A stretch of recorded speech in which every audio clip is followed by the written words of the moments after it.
Bothell City Council is reconvened from our executive session, and I have a special presentation that I'll read from the dais in remembrance of Sandy Guinn. Whereas Sandy Guinn was a longtime Bothell resident and public servant, and whereas Ms. Guinn served 3 terms on the Bothell City Council from 1998 through 2009, including 2 terms as deputy mayor, and whereas Ms. Guinn was a strong advocate for the citizens of Bothell, whereas Ms. Guinn will be remembered for her integrity, intelligence, kindness, and compassion, and whereas the city greatly appreciates Ms. Gwynn's passion for and participation in local government, now therefore I, Davina W. Dewar, it says Andrew Ram, that's why, Deputy Mayor of the City of Bothell, do hereby declare October 18th, 2017 as a day of remembrance and honor of Sandy Guinn. Would any other council members like to comment? Councilmember Sandberg. I served with Sandy for many years, and I will remember Sandy as a person who was never afraid to ask a question, and sometimes you wouldn't know what question she was asking. It would be difficult to follow, but by the time she got to the end of the question and you understood where she was going, you realized what a thorough question that was and how she had touched on something that you didn't even know was a possibility. And so she worked very, very hard for the city. She was always very thorough, and even when she was off of council, she continued to follow politics and invest a lot of time on issues that are important to the citizens and the taxpayers. So I so appreciate Sandy's service to the city and her friendship, and the city is a little sadder place without her in it. Thank you. Anyone else? Councilmember Freed. I served with Sandy for many years as well, and like Trish Sandberg, put so much thought and time and ask a lot of different questions, as we all recognize, as you know, we're all dedicated council members up here, but Sandy was so much involved with the vision of the city of Bothell and where we were going, and so intricate in her questions that she asked, that her impact on downtown Bothell, her name may not be written on everything, but her impact will go on for generations. What a wonderful, sweet lady. I look forward to reuniting with her in heaven someday, because I know that she's there, dwelling with the angels. She just has a wonderful spirit, always was an advocate for people, one of the strongest advocates for West Hill that you've ever seen, and Bothell as a whole. But when I think of her name, it makes me smile, because I know what a great council member she was, and a great friend to me and so many people throughout the city of Bothell. And her husband loves her like I've never seen a husband love a wife before. And Jeff's a wonderful man, and I know their relationship was a great example for many of us. So I definitely miss her as of today, and looking forward to the future with her in heaven. Councilmember Spivey. Great, thank you. I can only echo what's been said. Sandy's just she was a very, very wonderful person, and very just true to herself, and her heart was just very open, and for her love of the city and her neighborhood. And I know that she will be missed by many in the community, as well as the community as a whole, for her passion for Bothell and West Hill, and for those that were all around her neighbors. She's a very wonderful person, and she will be missed. I didn't know Sandy particularly well, but I did get to know her in the last couple years, and I just wanted to mention that she was advocating for Bothell till her last week. So that's a great example for all of us. We'll move on to review of public engagement. Oh, no, sorry. Projected agenda. Does anyone have any? Councilmember Freed? I see November 7th, I think we're, with consent agenda, I believe that we're going to remove, but I do see that there is a question mark with a couple of the council meetings in December. I know a few of us plan ahead. Is there a thought as with the council that the 19th will be removed from the agenda? And is that something we could decide tonight for future planning reasons, since it's a week before Christmas? I guess I'd defer to the city manager.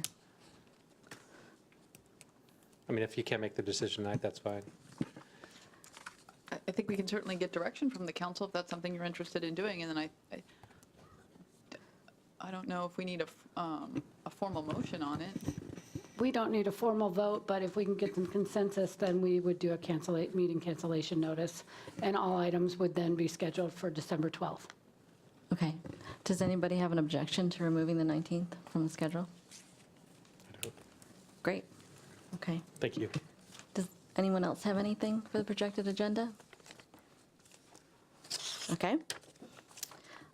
Moving on to the review of public engagement opportunities.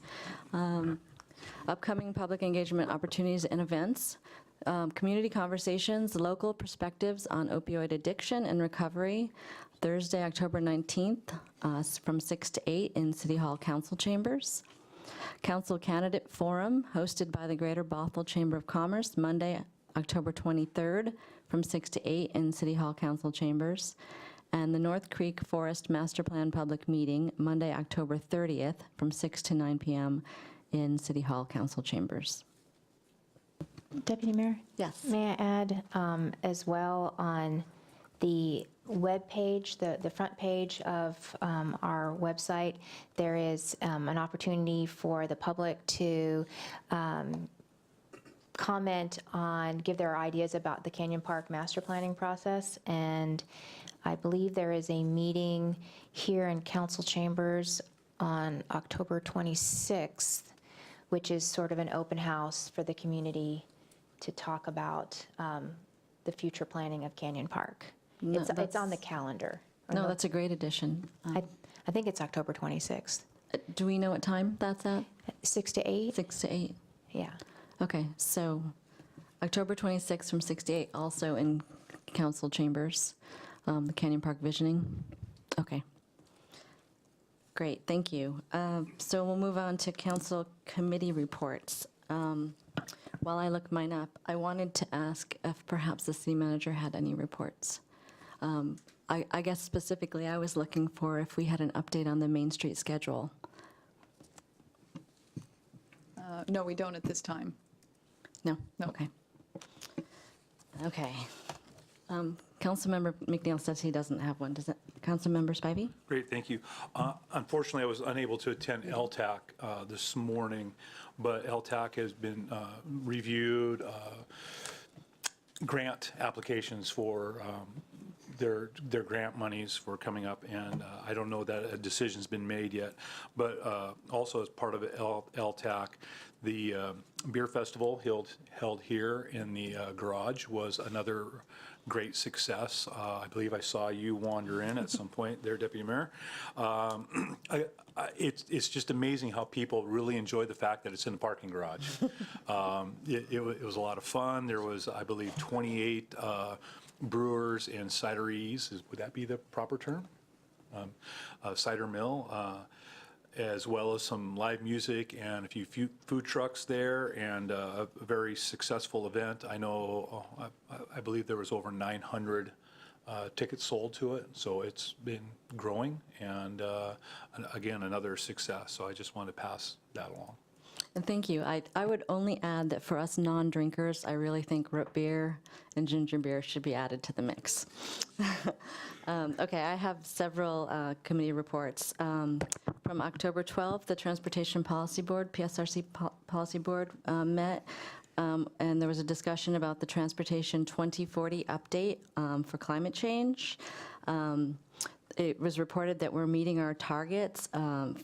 So our target right now is by 2020 to be at 1990 levels.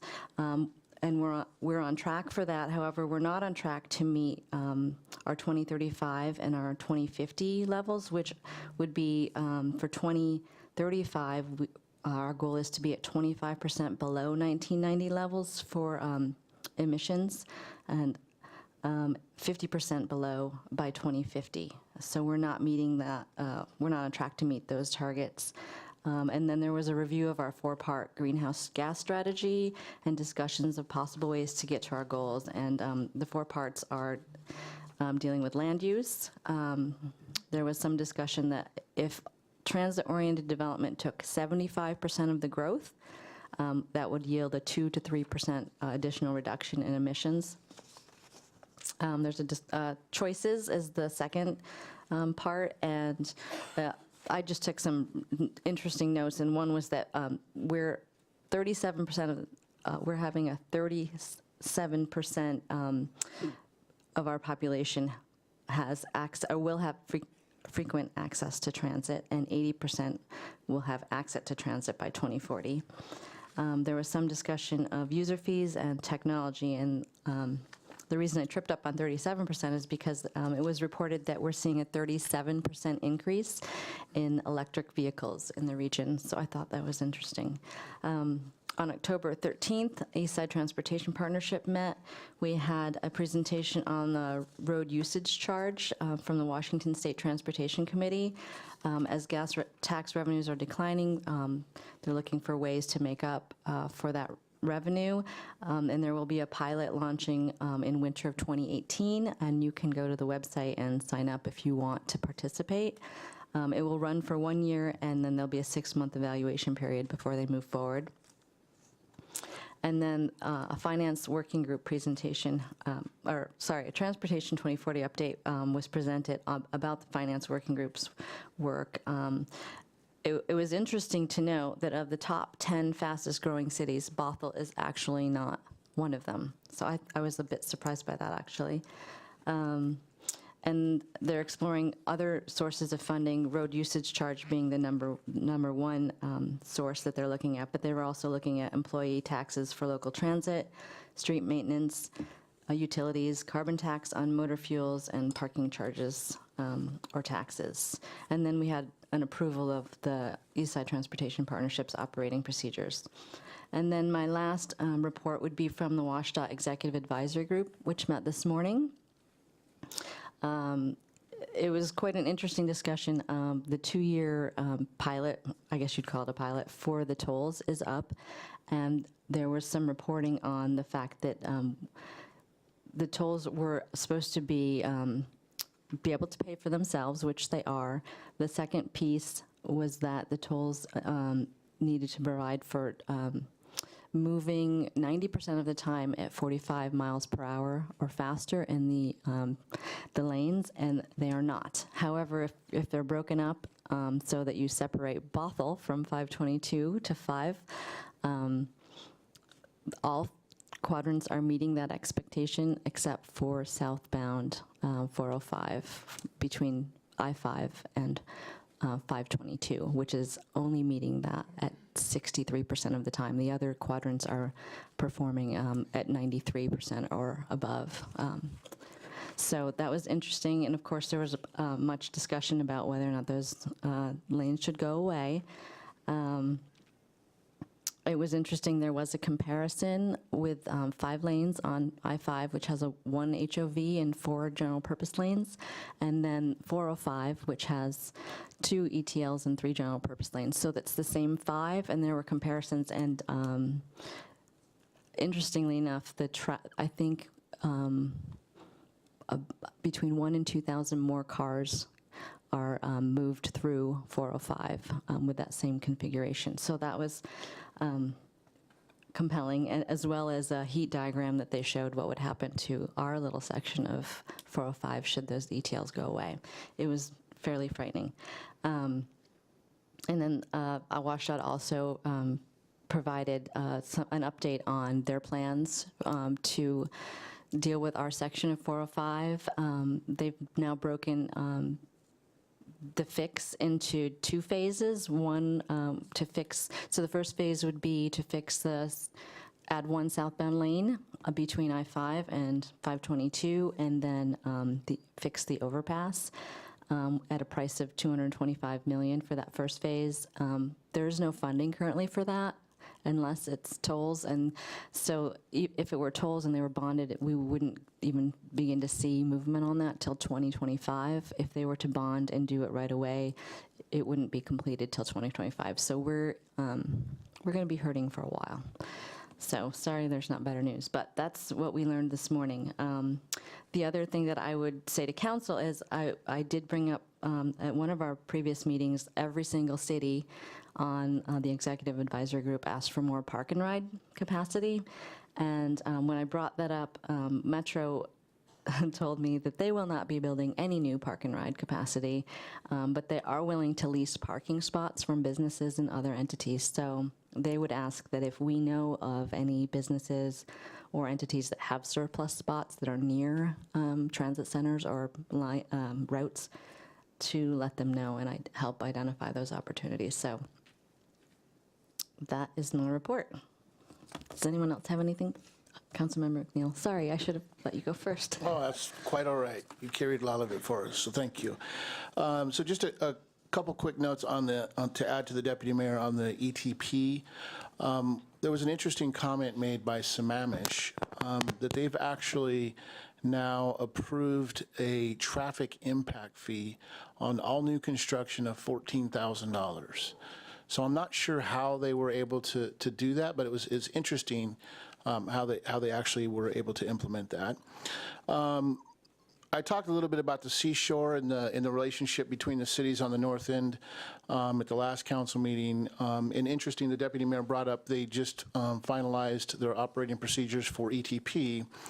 And council member Susan, you remember her last? Susan Bowney Sanders from Woodinville brought up the relationship working regionally with the 522 corridor with the ETP group. So I was very happy to hear the conversation around the table at ETP on including 522 and making that one of their priorities as well for ETP.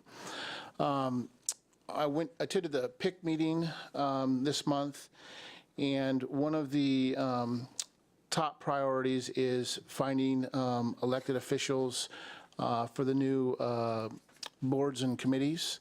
So any council members that are willing to step up and serve on committees for 2018, that process has already started and it's underway now.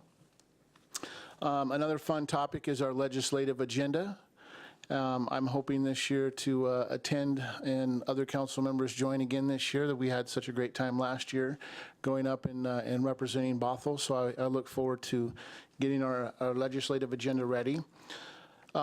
PIC is actually going to, and I believe I forwarded this to all the council members through Laura, looking to push forward the exact same legislative agenda that they had last year.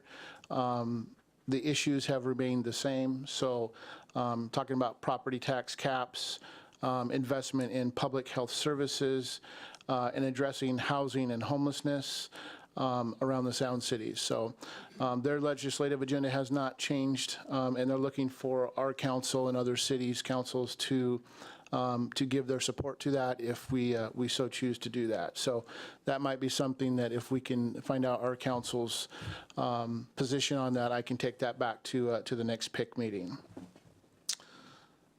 Let's see here.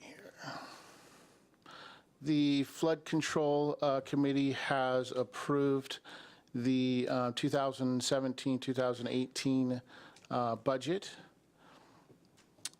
And the last topic that I have here would be making sure that we present to SCA any measures, bond measures or things like that that we see may be coming in the future, so that we can make sure it gets on their list so we can gain support from them as well on it. So those are my reports. Thank you. Great, thank you. So now we'll move on to visitor comments. I'd like to read this section of the protocol manual to remind everyone the process. So each person addressing the council will give his or her name in an audible tone of voice for the record, and unless the council grants further time, shall limit the address to 3 minutes.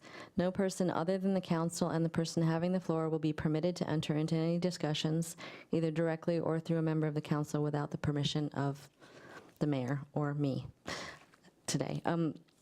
I have one visitor comment form filled out. Dick Paler. Thank you, Dick Paler. This isn't the reason I came here tonight. I'll get to that for a second, but I just want to clarify something that I heard the deputy mayor say about the express toll lanes, that I think your quote was that they were required to pay for themselves and that they're doing that. That's not even remotely close to being the case.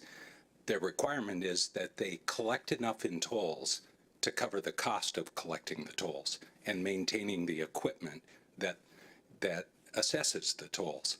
They contribute nothing towards the cost of building the lanes. That's paid for by gas taxes, which we all pay.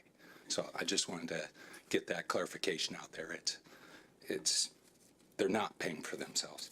The real reason why I'm here tonight is, first of all, I want to say thank you very much to the council for honoring Sandy Guinn. I wanted to share a few of my thoughts about my time working with Sandy as well. In addition to what you've all said, Sandy was a very hardworking person, and I know you'll relate to this. When I was on the city council, there was many times I didn't agree with Sandy, and she knew it, and we would argue and debate and disagree with each other. But we could walk out of the room and we'd be friends. And, you know, we don't have enough of that today in politics, that we should be doing more of that, and we should be able to get along that way. And to that's what I'll always remember Sandy in that way. Sandy was a fighter to the end with her cancer. You know, I'm pretty sure she worked at her job in Woodinville till she couldn't stand up anymore. And that's the way she approached her passion about the city of Bothell. You know, I walk every night on West Hill, and I usually go after dark. And every now and then, a Subaru station wagon would pull up next to me. And sometimes it was dark. I couldn't see who was in the car, but it was Sandy. And she knew that I walked every night, so she would always stop and say hi. And the last time I saw her was probably a couple months ago. And I knew that she was battling cancer again. And I asked her, how's it going, Sandy? And typical Sandy, she did not miss a beat. She said, oh, things are going great. I'm not going to leave this place easy. You know, I'm working, you know, I'm going to fight this until the end. And that was always her answer. And that's one of the things that I appreciated about Sandy is, you know, she was, you know, like myself, not short on being able to offer my opinion. Sandy was the same way. You're right, Councilmember Sandberg. She asked a lot of questions, and I respect her for that. And I learned from Sandy, and I think we all can, that we can disagree, but we can still be friends and we can still be neighbors. And I'm glad for my time that I had to work with Sandy. Thank you. Well said. Thank you very much. Does anyone else, or would anyone else like to speak? Okay, moving on to the consent agenda. Do I have a motion to pass the consent agenda? Deputy Mayor. With the one item AB 17168 pulled? Moved by Councilmember Agnew, seconded by Councilmember McNeil. Okay.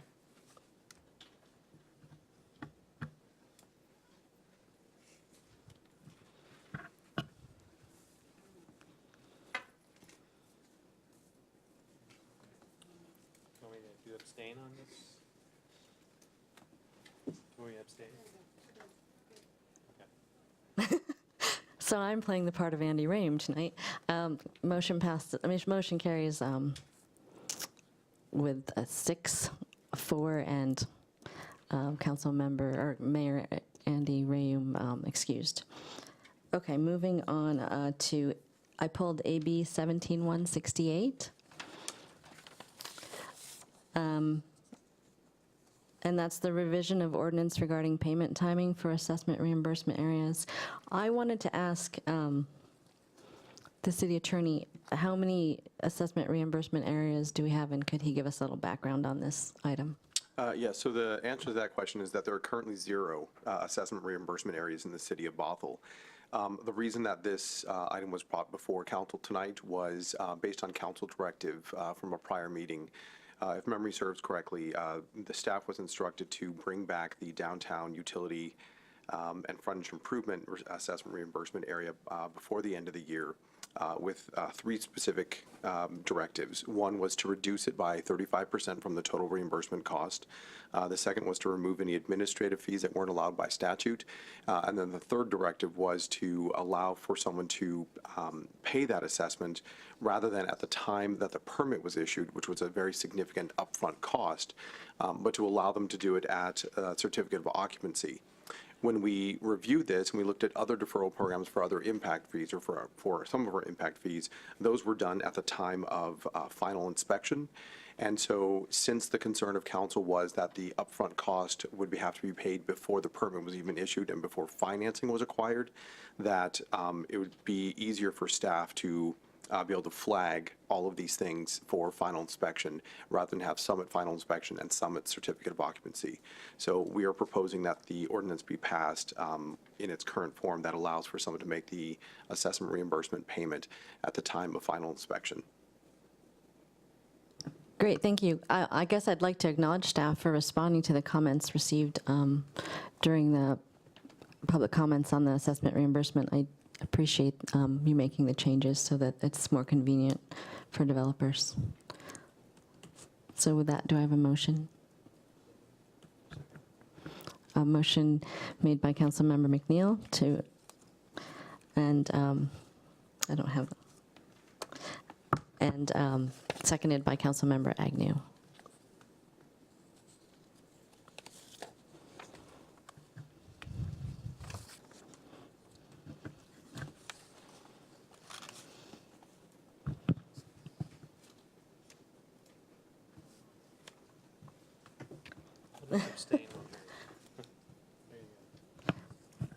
Your motion carries with 6 in the affirmative and Mayor Ray absent and excused. Okay, moving on to AB 17171. I'd like to open the public hearing, and we have staff member Don Feen to give a presentation. Good evening, Mayor and council members. Don Feen, Utility Services Manager.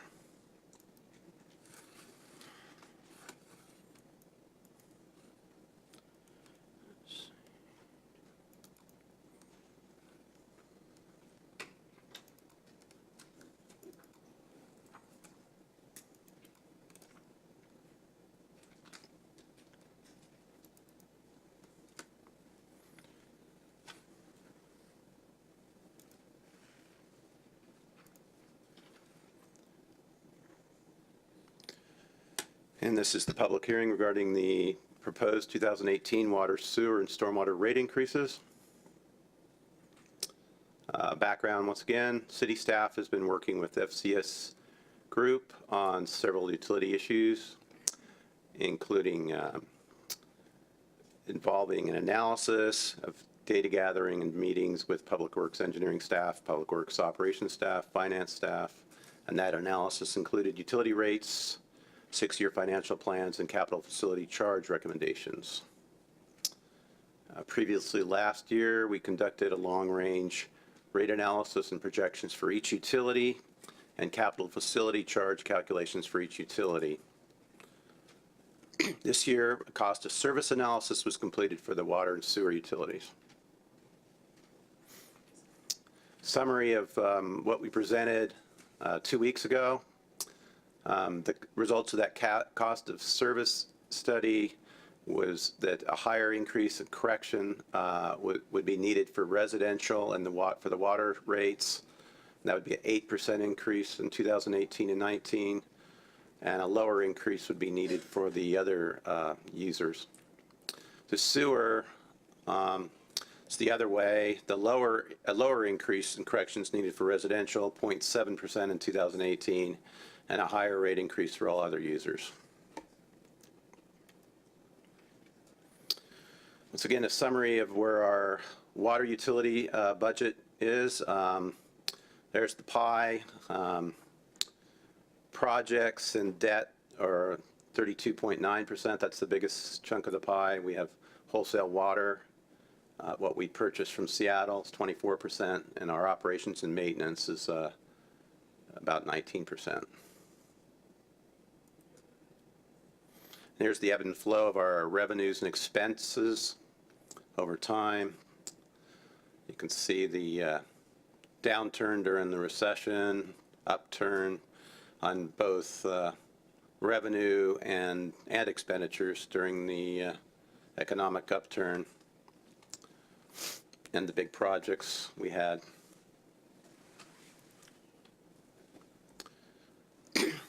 So major projects in water, Penn Park Reservoir replacement, asset management system implementation.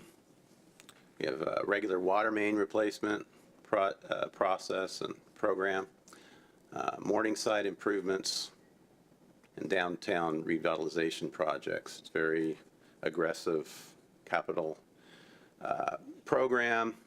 And reason for a lot of this is the downtown redevelopment, and we're tearing everything up, and we want to make sure we don't tear it up again to replace water system.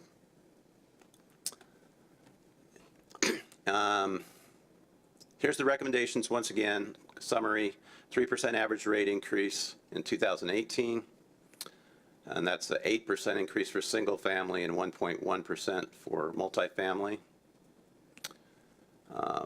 The single family rate in 2018 would be about $42.16 a month, and it's a $3 per month increase for single family. We're expecting the same rate increases again next year. Utility rate drivers, a very aggressive capital program once again. Wholesale water increase from Seattle of 5.5%. And water conservation, people are using less water as we want them to, but we still have that fixed system to maintain with the fixed costs, so it drives up the rate in essence. On the positive side, to keep the rates lower, we've had great facility charge revenues in the last 4 years, $33.1 million worth of revenues. So. Looking at our rates comparing to our neighbors, we're middle to low middle. You consider it low if you just looked at other entities that are purchasing from Seattle, which is a much more expensive wholesale water cost.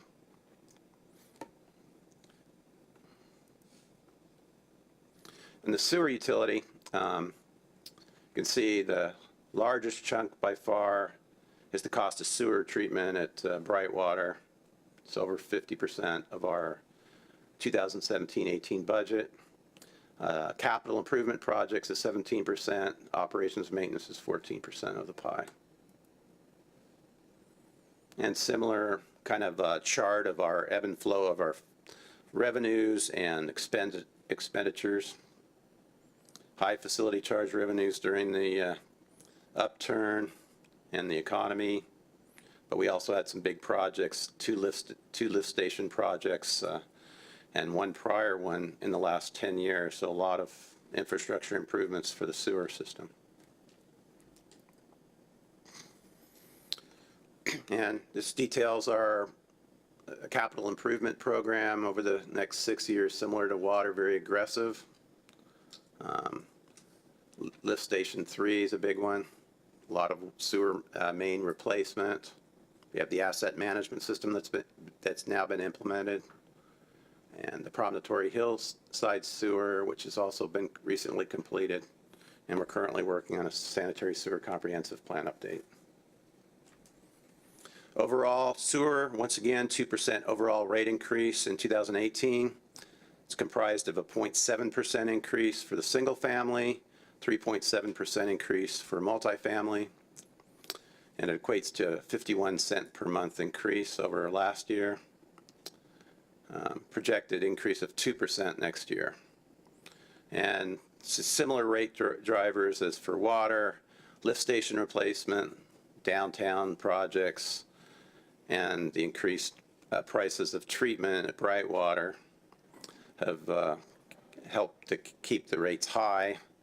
Facility charges help keep the rates low, close to $3 million over the last 4 or 5 years. Overall, our rates for sewer compared to our neighbors are on the high side, but we're pretty close to 3 or 4 other entities, as you can see.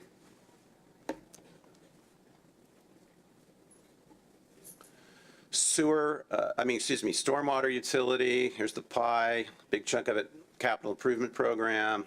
Second biggest chunk is operations and maintenance and staffing. And there's the chart for the storm, similar with the other 2 utilities. And the Big Horse Creek project was a huge expense, but we brought in, we got our revenue bonds to help with that, and storm facility charges were enacted in 2011 that helped mitigate the impact on the ratepayer as well.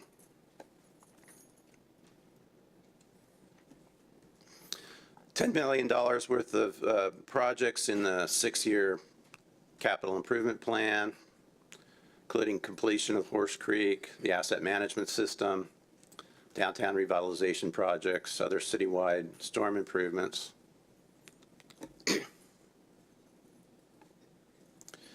And to summarize the storm, utility 2.5% rate as per the rate study is needed in 2018, monthly increase of 34 cents per month. Also projected increase of 2.5% next year. And we're in the middle to low middle on our rates in stormwater compared to the other entities around us.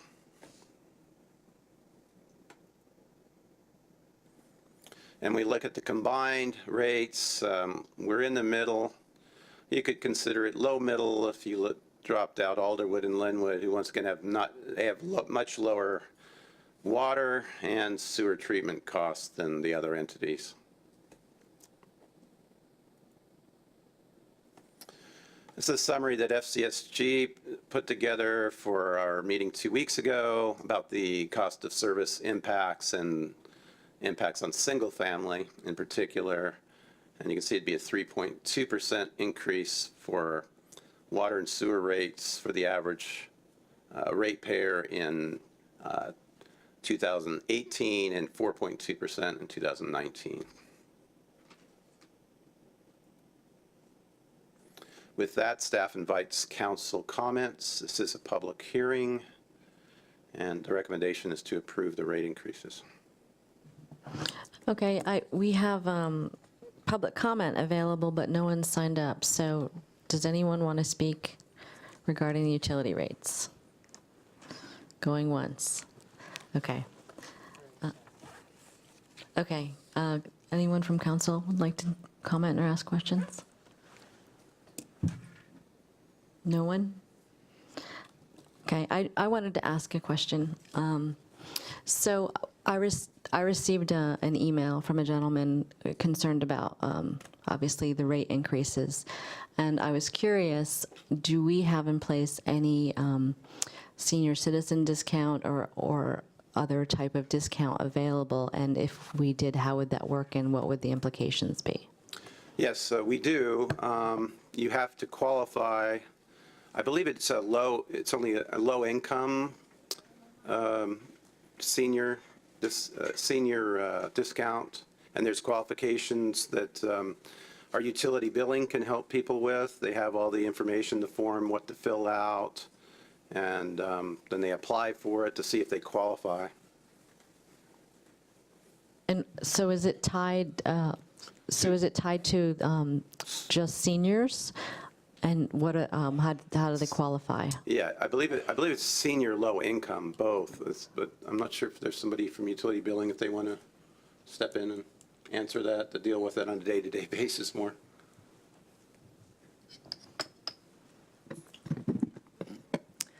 For the water and sewer utilities, it is a 25% discount for low-income seniors. It's seniors only.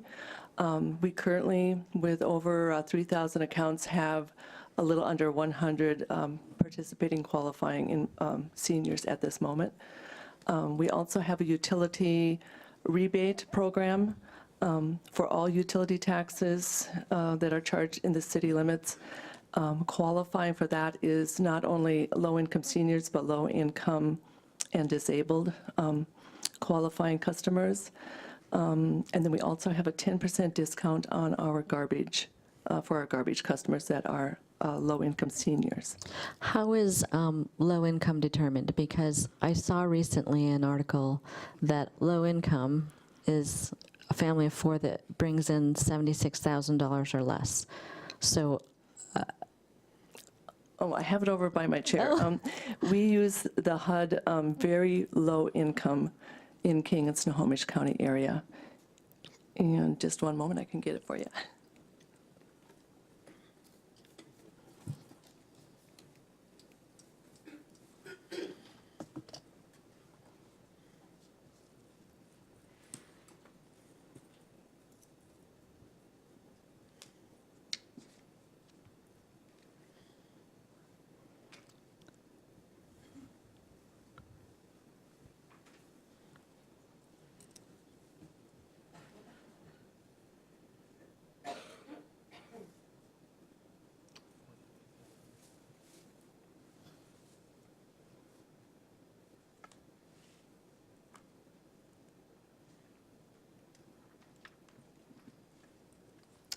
Let's see. Yes, we use federal housing and urban development, very low income level based on number of people in the household. For King and Snohomish counties, one person currently is, one person in the household is $33,600 annual. Two people, $38,400. Four people in the household is $48,000 annual. okay, so it's not really tied to our specific circumstances in our area. Well, it's what the federal government in HUD calculates for the King and Snohomish County area. So I feel like I'm giving you the Inquisition, but I'm really curious. I hope you don't mind. So does council have any authority to change the requirements, or is that set forth that it has to come through the federal government standards or calculations? Because of gifting taxpayer dollars, we have to use some established standard. That's why we use the HUD standard. Another standard could be chosen, I'm not sure what. But yeah, the state constitution, Article 7, I believe, speaks to gifting of taxpayer dollars, and we can't do that. Okay. And my understanding is that with these utilities, we're trying to achieve budget neutral. And so if we're giving discounts, how do we make up that discount amount? The discount actually comes out of the general fund. So, and the utilities are paid for, their proprietary funds that are basically accounted for like a business. And so the general fund and the proprietary fund, no dollars can go between. We literally, it has to be completely 100% fee-based, so all costs are covered by user fees. Okay, great. Thank you so much. Do I have a motion? Move to approve the recommended action. Okay, moved by Councilmember Sandberg, seconded by Councilmember Agnew. Please place your votes.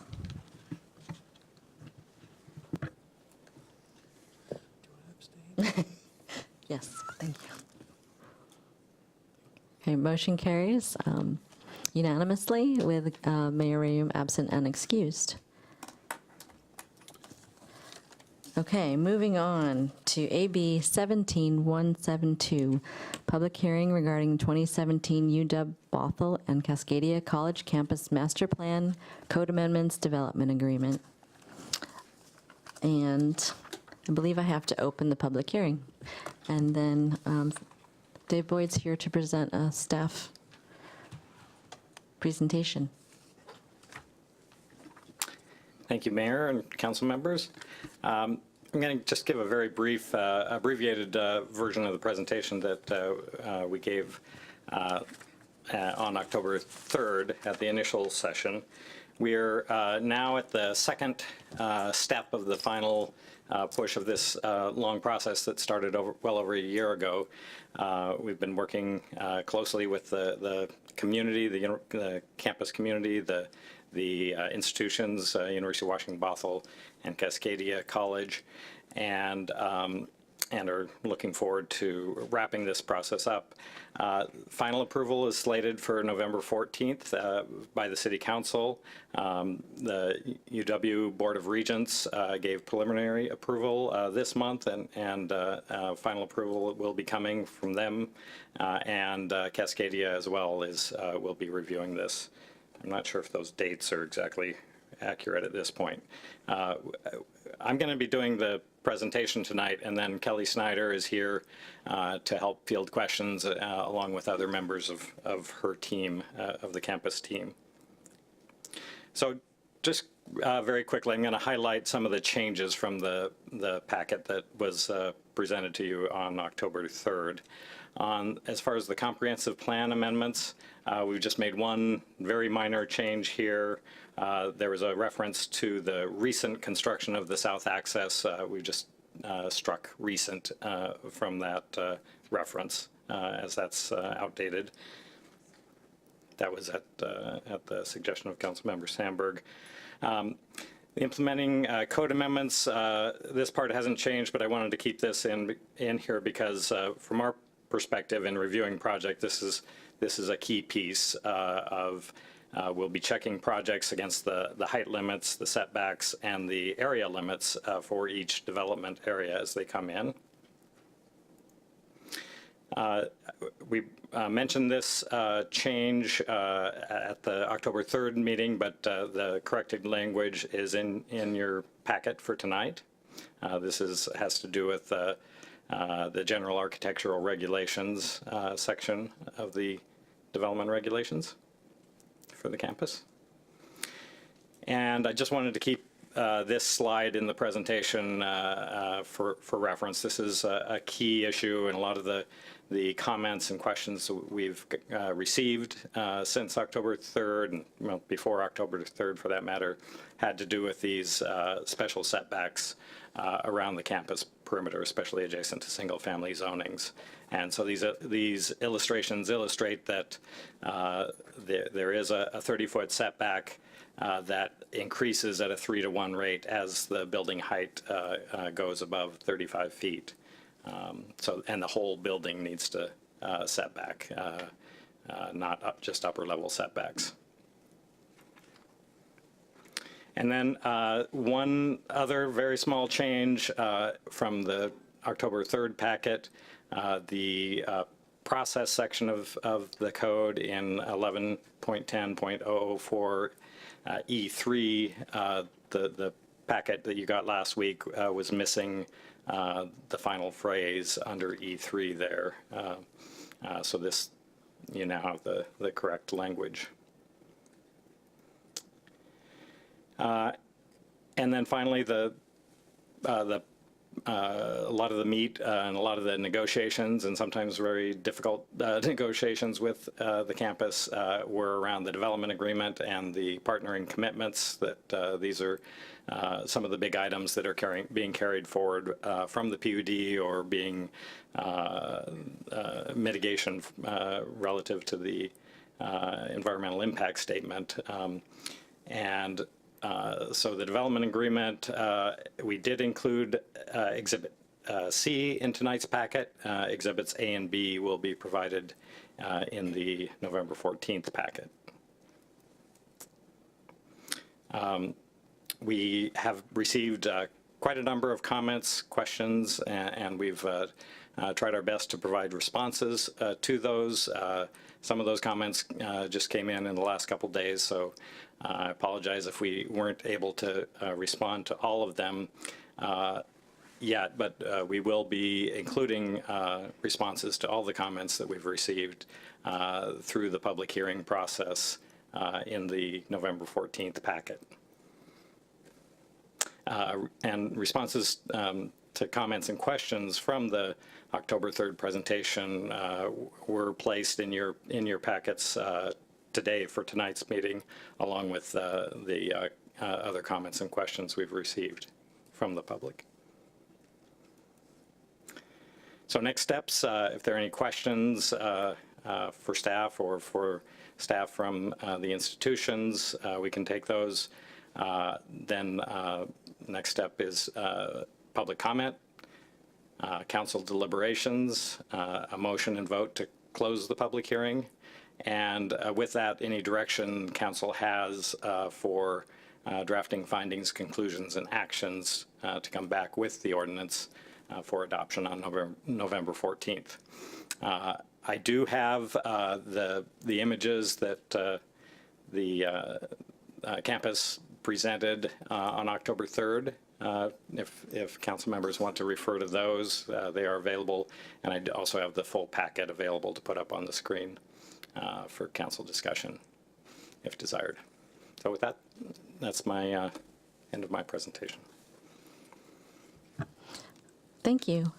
So at this time, we'll go to the sign-up sheet for visitor comments. There's quite a lengthy one, and the first one on the list is Gina Blum.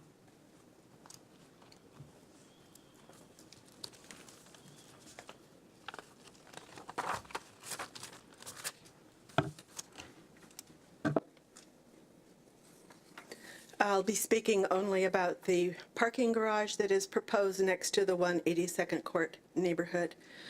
First, I would like to say I have not located a single college or university, public or private, that has an above-ground parking garage next to a single-family residence in the state of Washington.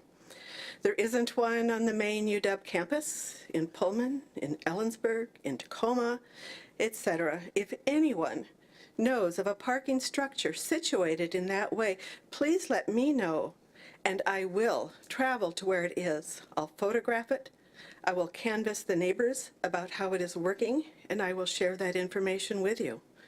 If, as I suspect, there is no such juxtaposition, then a positive determination on your part will be precedent-setting, and you will want to be very careful. We don't want to hear, well, Bothell allowed it to happen to their citizens. At that point, this becomes a test case and not a small matter to be taken lightly. Second, there has been some chatter that we, the neighbors, are not grateful for all the work that has gone into the new master plan. That is not true. We do appreciate that decisions have been made with a great deal more deliberation and technical expertise than we have experienced previously. On the other hand, I can't help but feel that the decision to put an above-ground parking structure adjacent to a single-family residence is, in this case, punitive. You can dismiss me as paranoid, but hear me first. At one of the meetings held at the university, where various patterns of campus growth were being explored, I was told that the parking garage could not rise above the current ground level parking on the south side of campus. The reason being that it would be unfair to the neighbors who live above Valley View Road where it turns south. Now, at a minimum, a parking structure there would necessarily be 115 feet back from the closest living space. And because of the slope, the first 2 stories would be out of sight. The Pembertons, on the other hand, at the end of my cul-de-sac, would be 55 feet back. That's only about a third from the structure, and if anything, they are slightly below grade, so that the full garage, however many stories plus, would loom above them. I beg of you to go at night to one of the existing parking garages. 7:30 is late enough. Step back 30 feet and experience what it would be like to have a parking garage next to your home. Now, you'll need to walk to the lowest level and look up to get the full effect of the size and the light emissions. Please also remember that the top deck is entirely open and brightly lit 24/7. Ma'am, please, we have a lot of people on the list. Thank you. Bob Bloom.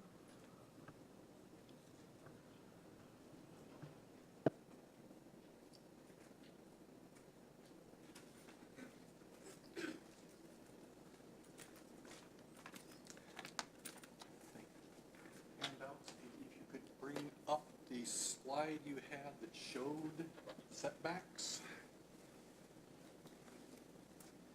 Okay.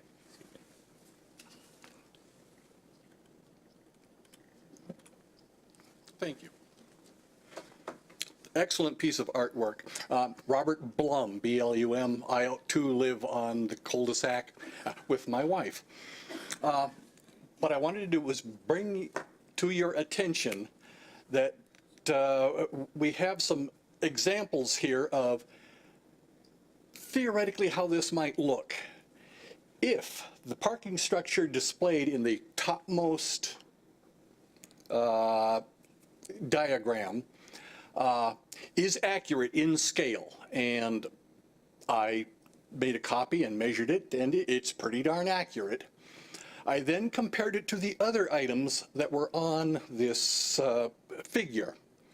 The house is roughly proportioned as they claim it is. I have presented you a handout with a small Excel spreadsheet that has what calculated heights and widths from that drawing as they relate to if the parking garage is the proper scale. House width and house height are approximately correct, although I will say that in reality, in our neighborhood, we have no houses that are that high. That the height of that house in that scale is just a touch over 30 feet. Measurement error I could claim too. Awfully close. But our highest house in that neighborhood is about 27 feet high. That shows a house with over 3-foot gables on each side. Well, we don't build houses with 3-foot gables around here. An occasional craftsman, perhaps. The setbacks are excellent. But the things that we're used to seeing, like vehicles and people, if you take those as they have been scaled, that sedan is 8.4 feet high. The van is 9 feet high. Both of those vehicles are roughly 7.5 feet wide. I presume you all know those aren't even close to reality. The people, you see 2 people strolling under the tree there next to the vehicles. The tall person there is about 6'9". Now, I'm sure it wasn't done intentionally, but when you consider, if you look at that and try to base your decision on that, please consider the parking structure is much smaller in relationship to the reality of the other things that we know about than it is shown on there. And so please make your decision based on the reality of what that's going to look like. Thank you. And not what you would perhaps guess it might be from a picture that is close but not quite accurate. Thank you. Thank you. The next speaker is Nancy Pipinich.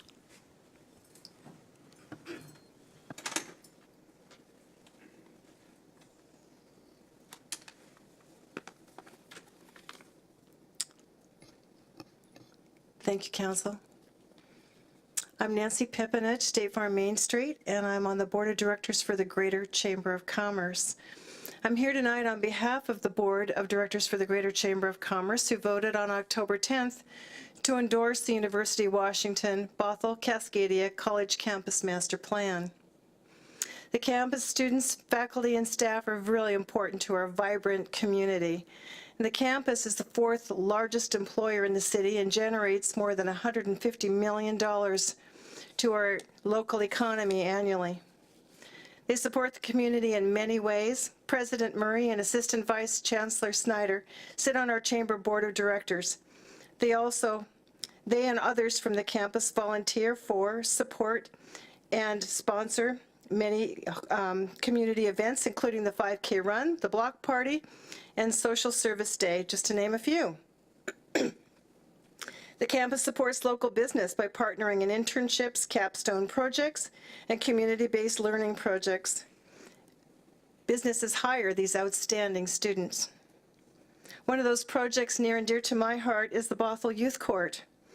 My role is community advisor, and under the leadership of Judge Michelle Gelson, in a partnership with the University of Washington, area youths are given an opportunity to hold court for young drivers who are experiencing their first traffic infraction. The process is one of restorative justice, one that helps the offender fully appreciate the impact of their acts on their family, peers, and community, not the typical fine that mom and dad pay. The campus has been thoughtful throughout the master planning process and has worked collaboratively with the community to address many of the concerns. Campus planners know that, as with all plans, you can't expect everyone to be happy with every element, but the plan is being thoughtfully, there's been thoughtful compromise in the plan. As the Chamber Board of Directors, we discussed traffic and parking impacts. Sounds like it's a big topic tonight. This is a campus and a citywide issue, and the campus is planning to provide more parking. They have a budget of $29.5 million to provide additional parking to ease some of the parking constraints. The university is hopeful that this additional parking, in tandem with the city's parking management plan, will ease some of the parking pressures. We at the Greater Bothell Chamber of Commerce encourage you to adopt the campus master plan, and thank you for giving me the opportunity to speak. Thank you. Next on the list is Tammy Urquhart.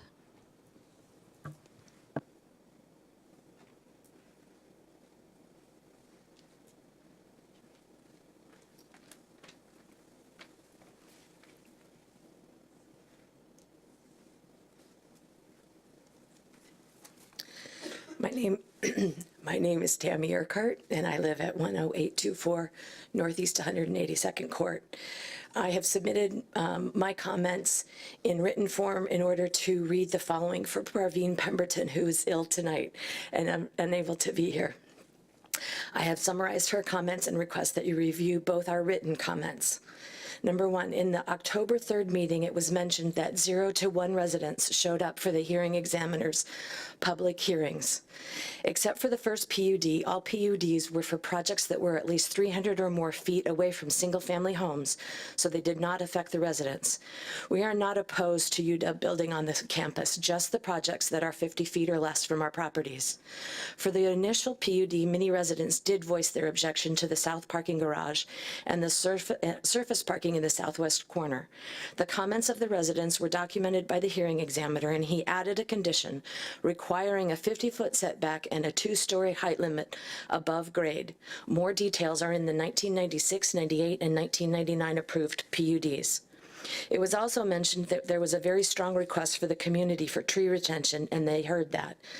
That's great. There was also a very strong request from the community for the development area C to be treated as a transitional area between tall UW buildings and single-family homes. This has not been incorporated in the master plan. There is a historical precedence in the approved final Phase 1 PUD of April 1998 that a parking structure has to have a setback of 50 feet and a maximum of 2 stories above grade. This is a condition set by the hearing examiner.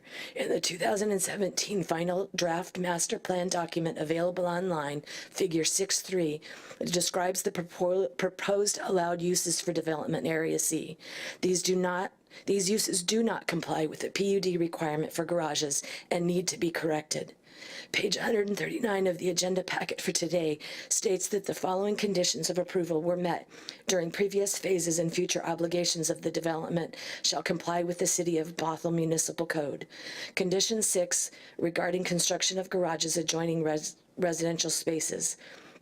These conditions are not met now that a new parking structure is being planned adjacent to residential uses, and the development agreement needs to satisfy the agreed-upon conditions of the PUD. In the October 3rd meeting, it was mentioned that the facilities yard has no trees, so it is acceptable for building. The area has a large lawn with flowering plum trees and many tall evergreens. The university cut down several of those trees and filled the lawn. This area was not treeless, just less treed, and can be replanted. In addition, the building currently proposed goes far beyond what was already cut and would require significant more removal of trees to the north of what's already been destroyed. In the master planning meetings, we were repeatedly reassured that UW was reviewing the PUD and including all conditions that still pertain to the campus in the development agreement. The City of Bothell must ensure that all protections for the residents of adjacent neighborhoods are incorporated in the development agreement. Thank you. Next is Cassie Rudolph.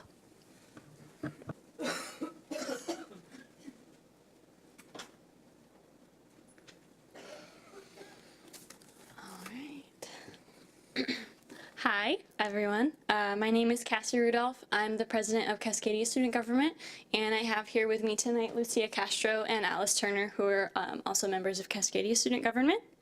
We're here today to address the campus master plan. Student government, Cascadia Student Government has been involved in the conversation for the master plan for about a year now, and we're very pleased with what the committee has put together, particularly with the growth in academic space. Community colleges are essential to opening access to higher education for people of all backgrounds, all economic access, and we are currently at capacity, so we need a plan for growth going forward.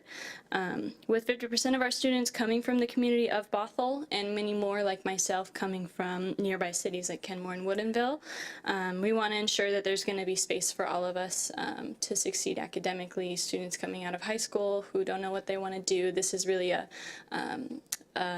site for growth in our community.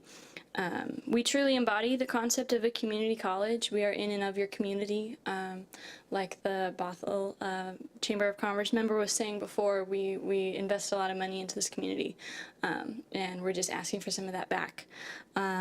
We believe that the growth of the campus will reflect the growth of the city. The Cascadia students are behind this plan, and we want to see it come to fruition. Thank you. Thank you.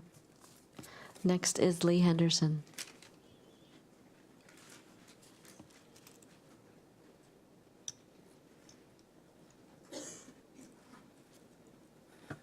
Hello, most of you know me, but I'm Lee Henderson, and I own 3 properties on Valley View Drive. One I've lived at for 26 years. I have been catering to the campus since 1991, so I have a lot of history with UW, and I just come in support of the master plan. I'm sorry for my neighbors and what they're experiencing with the parking garage. But I own a restaurant on Main Street and talk about the growth of Bothell, and you can see what we've been going through in the last year, and trying to keep a good, positive outlook on all of that. The campus has been a great neighbor. The campus has had meetings and involved the community as much as they wanted to be involved. And as you can see, there's a lot of people that care here tonight, and luckily we live in a place that they get their voices heard, including mine. So mine is in support because I support the campus for all that they've done, all that they are, and all that they will be, and we are so fortunate to have something like that in our neighborhood, that of that grandeur, that brings such a good feeling to our community, or to our little Bothell. You know, we have a co-located college and university. Nobody has that, just us. So I support this, And I do, as I said, I live on Valley View and I have other properties on Valley View, and I may be a lone voice, but it's my voice. So thank you for listening. Thank you. John Bailey?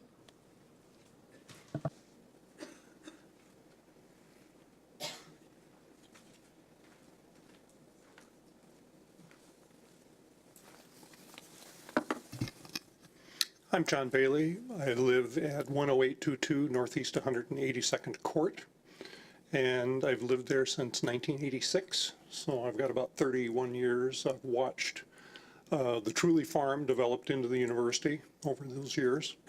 I'd just like to start by saying that I have a very dear old friend of mine who's no longer with us, who taught me that you should always do the right thing, but do the right thing right.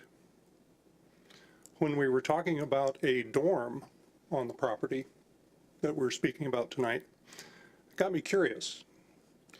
I am familiar with the Highline Community College campus, so just out of curiosity, I got on Google Maps and I did a rough estimate of the square footage that that campus had. And I took a look at Bothell Community College, University of Washington, Bothell, and did a rough estimate on the square footage of land that they had to work with.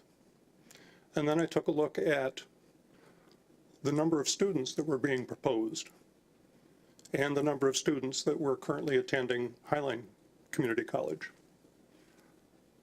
Roughly speaking, we're trying to put 80% of Highline's Community College's students on 60% of the land available compared to Highline Community College. So I can understand why there's a shortage of area to build parking garages. There's a shortage of, there's just a shortage of land at that particular site. We've been through a lot of different iterations of this, and I would say that follow the PUD, follow the things that are in place. If you start ignoring it, then where do we go? Those regulations are in place to protect the community and the quality of life. I'd be really disappointed. The last thing I want to do is turn off of 108th onto 182nd Court and see a big parking structure down at the end of the block with a little house in front of it. I'm just, anyway, I'll just leave you with this. Do the right thing, but do the right thing right. Thank you. Thank you. Joran Clowers?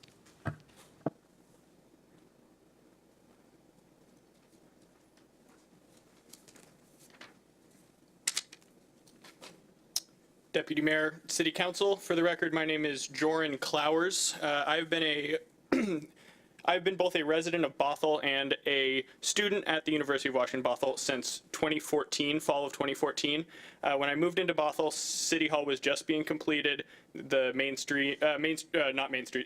Bothell Way expansion project was just getting underway. So it's been a real pleasure to watch the downtown area grow, and I look forward to seeing the continued growth of both the city and upon the approval of the campus master plan, the UW and Cascadia campus. I'd initially transferred to University of Washington Bothell from Western with the intention of using UW Bothell as a sort of pit stop on my educational career, but I now stand in front of you today with 2 graduate degrees from UW Bothell, and I'm in a master's program there right now. The community feel and the involvement of the campus drew me in and made me fall in love with the truly special learning experience that they are able to provide. The way the campus design marries state-of-the-art technology with the natural environment creates a truly unique and wonderful campus experience that empowers students to be the best students that they can be. Vital to the UW-Bothell experience is the partnership between the campus and the city. And as Nancy had mentioned, programs such as Bothell Youth Court, of which I am the program coordinator, a restorative justice program that is a partnership between UW and the Bothell Municipal Court, mentors and serves area's high school population. It is reflective of projects that benefit both the city as well as the community. So I encourage you to take the steps towards approving the campus master plan and to allow this institution to continue to grow and serve our population. Thank you. Thank you. Angelica Rice.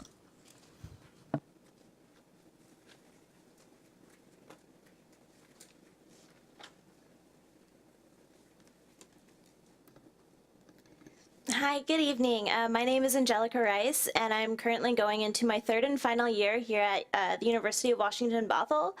And before that, I actually attended Cascadia for a running start.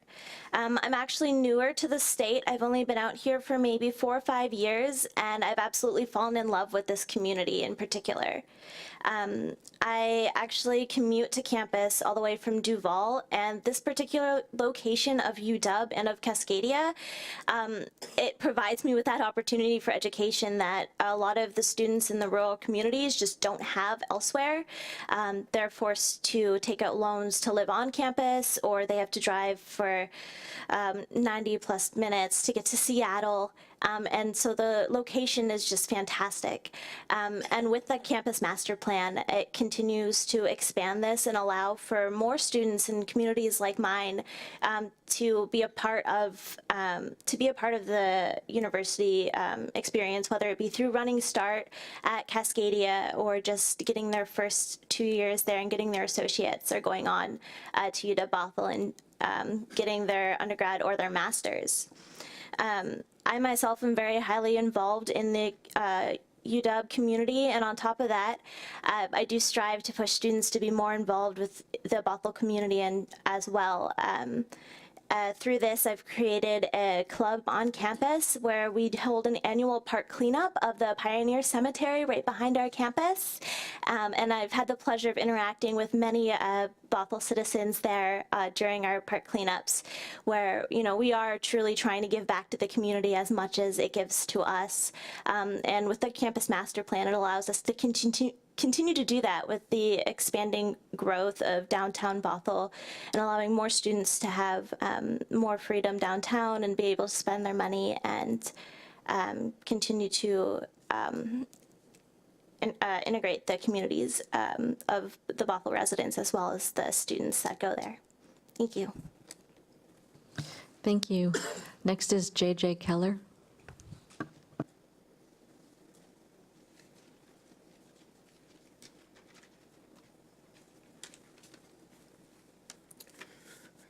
Good evening, everyone. My name is JJ Keller. I'm a senior at UW-Bothell.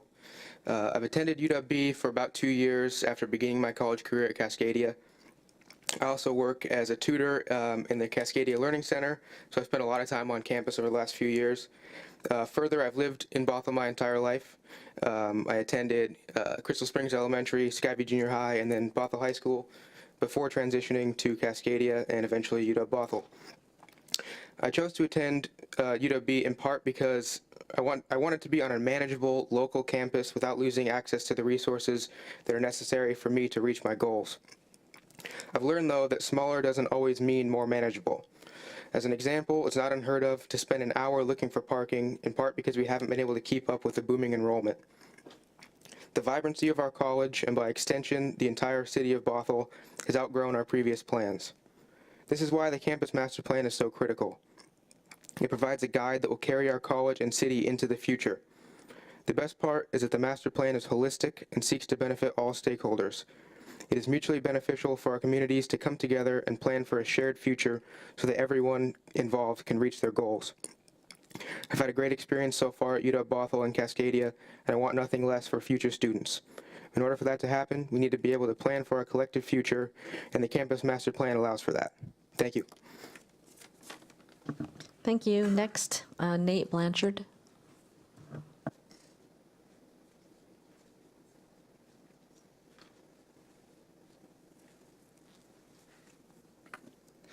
Good evening, Council. My name is Nate Blanchard, a student of the University of Washington Bothell, but more importantly, a 20-year resident of the greater Bothell community. While I grew up in unincorporated King County, the fact that my mom worked and still works in the Bothell city meant that my brother and I have spent countless times walking up and down Main Street. It means that we have vivid memories of enjoying the city of Bothell and the community of Bothell. In fact, I still remember the Jiffy Lube that used to be located down on the old Main Street. That is why, when I entered the Running Start program, I love this community so much that the only college I wanted to attend was Cascadia Community College, formerly the Community College. Now, at 20 years old, I'm a fifth-year senior of our collective campuses, a Cascadia alumnus, a graduate of UW-Bothell with a Bachelor of Arts in Political Science, and now in UW-Bothell's Master of Arts in Policy in the Policy Studies program. Through and through, I'm a product of Bothell. I grew up here, I've learned here, I want to live here in the future. The campus master plan, of course, is a technical document, but more so is symbolic of the holistic plan and conversation for our shared future between our city and our community, and of course, our colleges.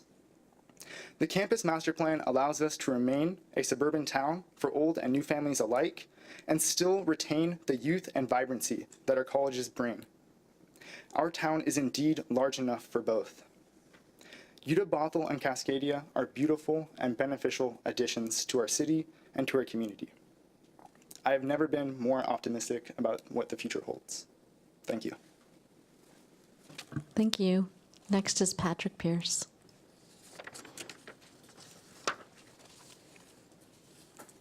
Good evening. Thank you for the opportunity to speak tonight. It's good to see a few familiar faces there.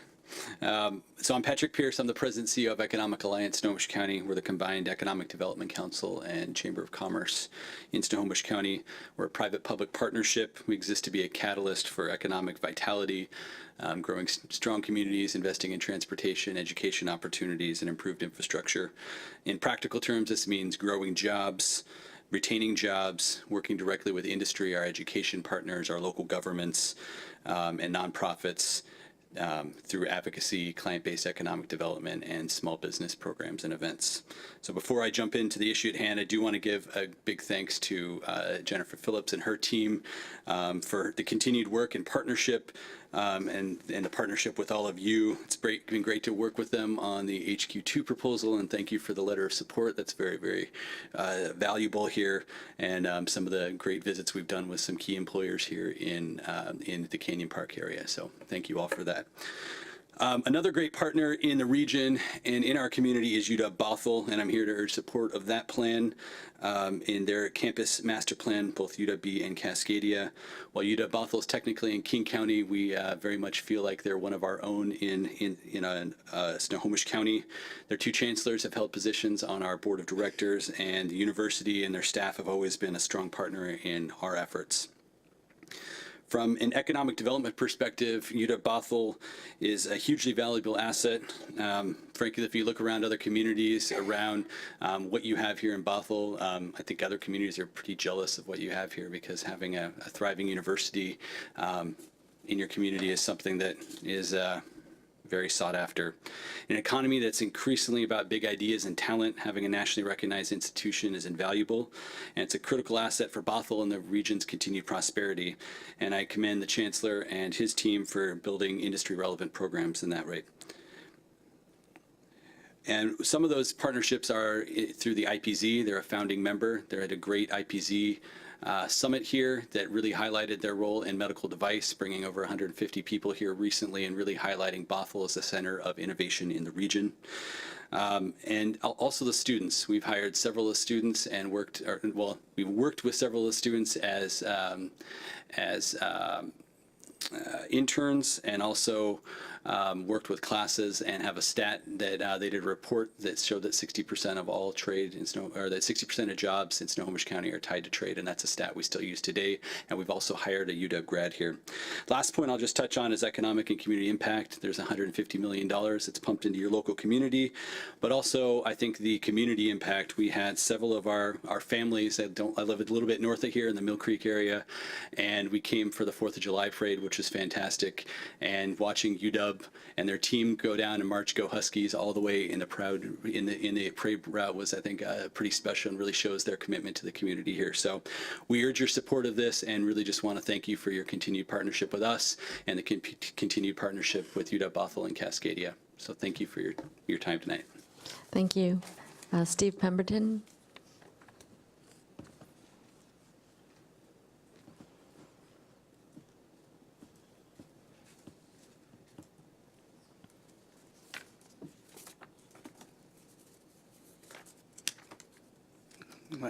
Good evening.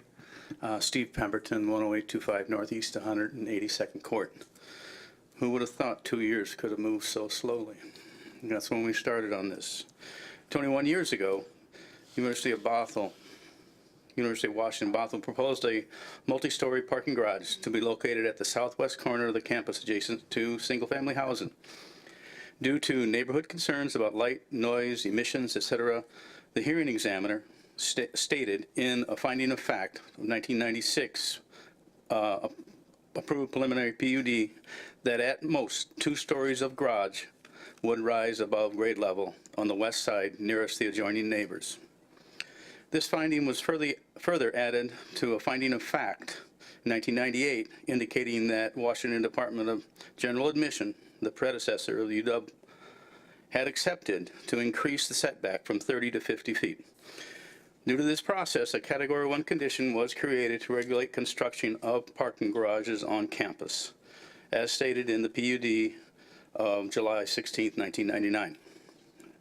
Any application, I quote, any application for construction of parking garages shall include detailed plans for controlling and monitoring noise and emissions from the parking garages to the adjoining residential uses to the west. The design phase for such buildings shall include, but not be limited to, an analysis of the following alternatives. Adjacent placement for the parking garage to provide adequate buffer. Adjust the elevation of the parking garage to reduce impact on adjacent residences. And alternative landscape treatment for the landscape buffer and the individual structure. As a result of this process, a decision was made by the hearing examiner as a legal authority for a parking garage with a 50-foot setback and 2 stories above grade level. It was accepted and not appealed by the university representatives. Ultimately, this building was moved 200 feet east away from the property line and limited to 3 stories with roof parking. The new development agreement ignores this history and states that all PUD conditions pertaining to parking structures have been met. This is not the case. The university is proposing to increase its density from 1.14 million square feet to over 1.8 million square feet, not including parking structures, which would take it to nearly 2 million square feet, signaling great change for the University of Bothell and Cascadia. Nothing has changed on our side of the fence. The surrounding neighborhood still needs the protection afforded by the PUD. In fact, we need more protection, not less, from this ultimate expansion. There are easily recognizable solutions for acceptable compromise from all parties that would preserve history, open space, and amenable relations between the town and Guinn. We have raised such solutions numerous times in meetings with the university and the college. They are not included in the development agreement. We as a neighbor ask for protection from the intrusive nature of the proposed 4-story parking structure. I'll include this, and also I have the supporting documents from the old PUDs. Thank you so much. Next is Jean Zorn.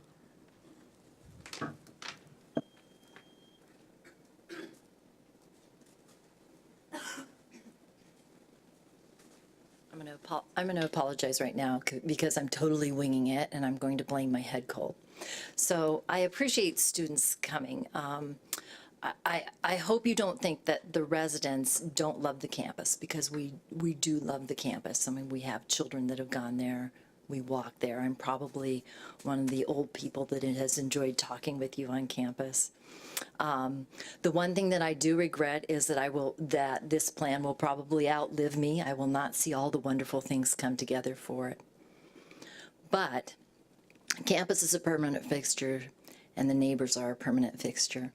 And I'm going to ask my neighbors to forgive me because I'm going to go to an analogy that might be a little crude. We need that buffer. We need to go back to the old notion of a transition zone. It's a compromise that we're asking for, and it feels totally legitimate to be asking for that consideration for a compromise.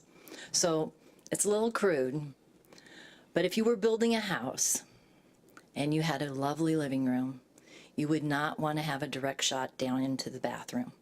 You would have a transition area down the hall, correct? And I think that's what the neighbors are asking, is a transition area between two rooms that are used very differently, and so that privacy and those rooms can be maximized to their best potential. And that's all I have to say. Thanks. Thank you. We're to the end of the list. Mary Ellen Green.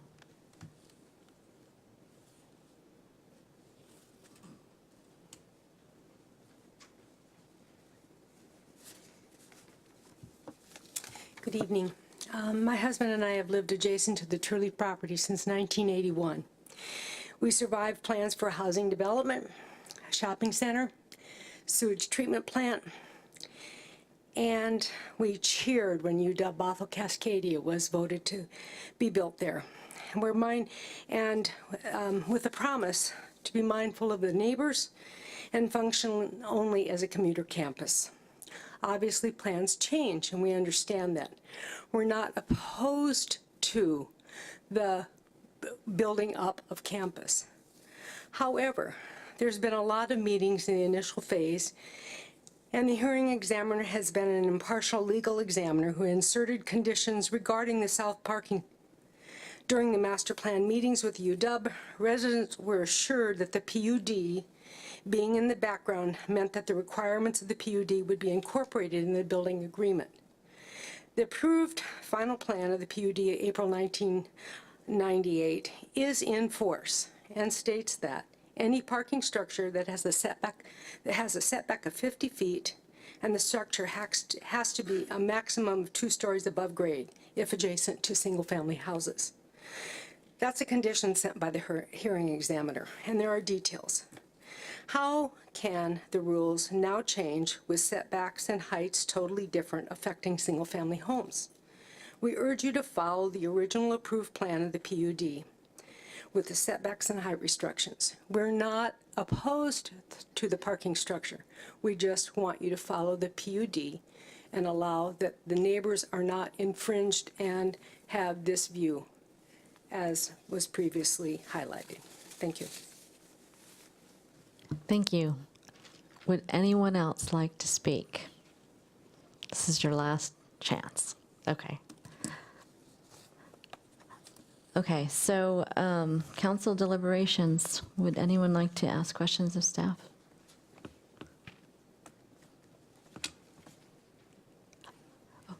Oh, would we like to take a break? Okay, let's take a break. We'll be adjourned till 8:15.